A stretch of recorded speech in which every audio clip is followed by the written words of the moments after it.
श्री परमात्मने नमः। अध्याय लालच। जापान का एक सम्राट रात को निकलता था अपनी राजधानी देखने की क्या स्थिति है वेश बदलकर। वह बड़ा हैरान हुआ और सब तो ठीक था। जब भी वह जाता तो एक भिखारी को जागते हुए पाता एक वृक्ष के नीचे। आखिर उसकी उत्सुकता बढ़ गई और एक दिन उसने पूछा कि रात भर तू जागता क्यों है। तो उस भिखारी ने कहा कि अगर सो जाऊं और कोई चोरी कर ले तो वृक्ष के नीचे बैठा हूँ, कोई और तो सुरक्षा है नहीं, तो दिन में सो लेता हूँ, क्योंकि दिन में तो सड़क चलती रहती है, लोग होते हैं, रात तो जगना ही पड़ता है।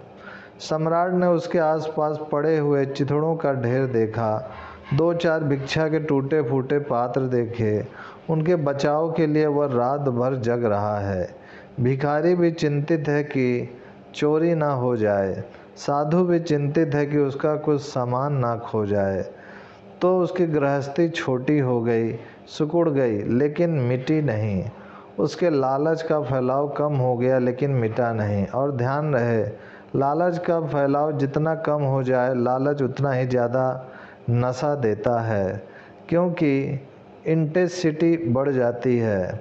यह जरा समझने जैसा है, जैसे कि सूरज की किरणें पड़ रही हैं, आग पैदा नहीं होती, लेकिन आप एक लेंस से सूरज की किरणों को इकट्ठा कर लें, एक कागज़ पर सारी किरणें इकट्ठी हो जाएंगी, आग पैदा हो जाएगी।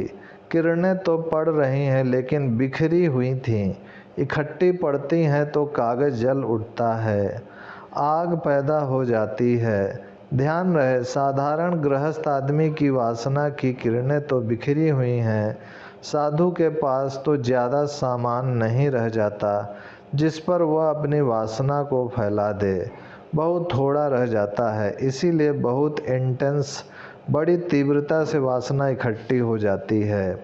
और कई बार ऐसा होता है कि फैला हुआ गृहस्थ उतना गृहस्थ नहीं होता जितना सिकुड़ा हुआ साधु गृहस्थ हो जाता है, जकड़ जाता है। थोड़ी जगह वासना इकट्ठी होकर आग पैदा करने लगती है। इसीलिए मनुष्य का मन अनजाने ही जैसे सहज वृत्ति से सत्य को जानता है। ओम शांति शांति शांति।